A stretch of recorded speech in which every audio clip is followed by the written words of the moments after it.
Assalamualaikum warahmatullahi wabarakatuh. Perkenalkan, saya Wela Anggita, NIM 3720011.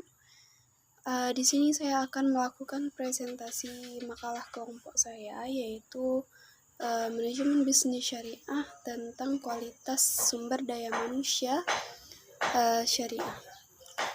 Dengan dosen pengampu yaitu Ibu Zulfaruri Sintia Putri, SE, SYME.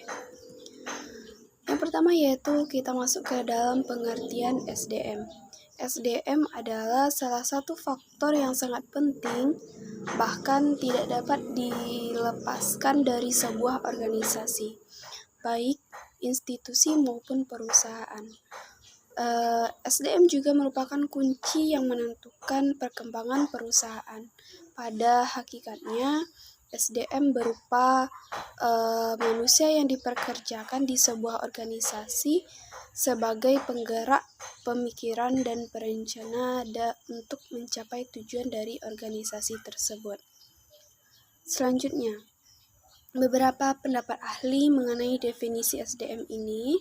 Yang pertama yaitu menurut Lambert, Mattis, dan Jackson, perencanaan SDM adalah proses menganalisis dan mengidentifikasi tersedianya keinginan dan kebutuhan akan sumber daya manusia sehingga organisasi tersebut dapat mencapai tujuannya. Oke, selanjutnya yaitu menurut Andrew Sikula, perencanaan sumber daya manusia adalah proses menentukan kebutuhan tenaga kerja dan berarti mempertemukan kebutuhan tersebut agar pelaksanaannya berinteraksi dengan rencana organisasi. Lanjut, kita masuk kepada aspek-aspek organisasi atau sumber daya manusia. Yang pertama yaitu aspek keimanan, yang kedua aspek pengetahuan atau keterampilan, yang ketiga yaitu aspek etos kerja, dan yang keempat aspek hasil kerja. Saya di sini akan menjelaskan mengenai dua aspek, yaitu aspek komitmen dan aspek pengetahuan, dan nanti akan dijelaskan oleh rekan saya mengenai duanya lagi. Oke. Aspek komitmen atau keimanan. Menurut bahasa, komitmen adalah perjanjian,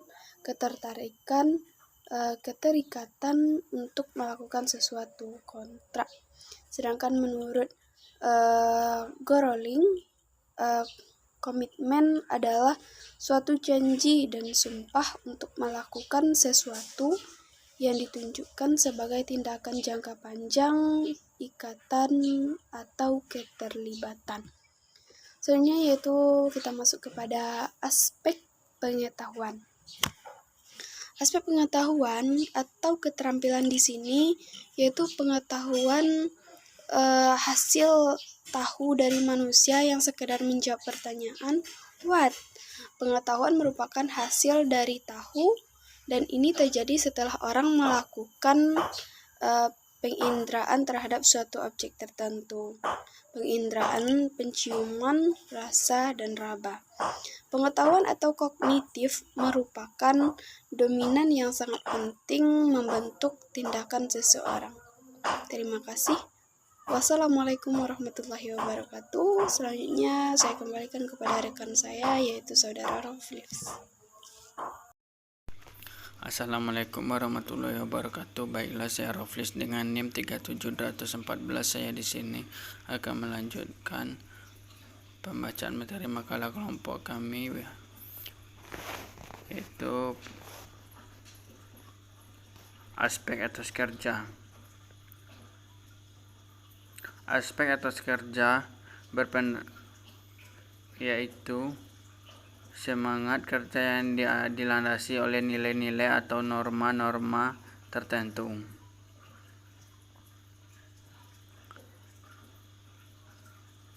Etos kerja sebagai karakteristik yang harus ada pada setiap pekerja untuk mendapatkan hasil pekerjaan yang maksimal, yang terdiri dari keahlian impersonal, inisiatif, dan dapat diandalkan.